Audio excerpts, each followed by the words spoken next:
There's direct mail that's legal and direct mail that's illegal, isn't there? I mean, Yes. How do we tell the two?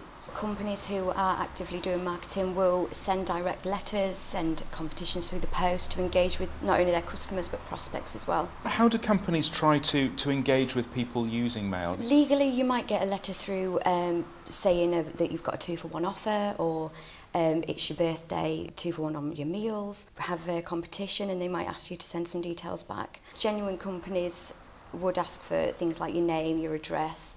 There usually will be a box to say if they want your details to be shared or not. In terms of ethical companies that are doing this for the right reasons, how is Yeah. that information then used? Customer engagement more than anything, trying to understand the customers, trying to understand their interests, what they're into, what hobbies they're into, what products they buy most, that sort of thing, so they can then improve the buyer experience. The problem is, Tony, so much of it now is illegal. As annoying as getting these things through the post can be for some Yeah. people, it's perfectly legal.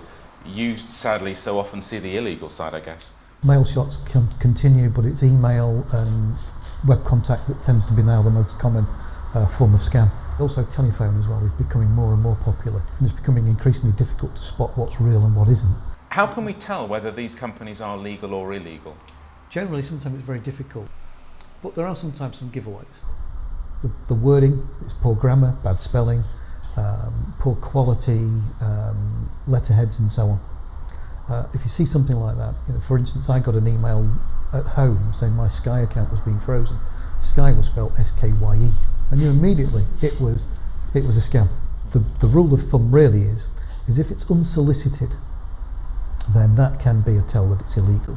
A bank would never ever phone you and ask for your PIN number. They would never ask for your passwords. And I think that's the key message, is if you're contacted out of the blue, then always be on your guard and assume that it's illegal until I can prove otherwise. If people are taken in by these things, what advice can your organisation, Citizen Advice, give? The main problem is when people fall victims of these scams, they often give their credit card or debit card details. That creates something called a continuous payment authority with a bank or a finance company. And at that point, then the person who's fallen victim for the scam has got some control. They can stop that at any time. They can also ask their bank to refund any payment that's been made without the person's authority. Sometimes the banks are reluctant to do so, and if they are, then people should get advice. Can these companies be prosecuted? Yes, they can. In North East Lincolnshire a few years ago, there was a company called Red Dot Finance that was a scam. And working with trading standards, we provided some evidence, the police became involved, and that company was prosecuted. Well, time's beaten us, but great to talk to you, and thank you both very much indeed for coming in.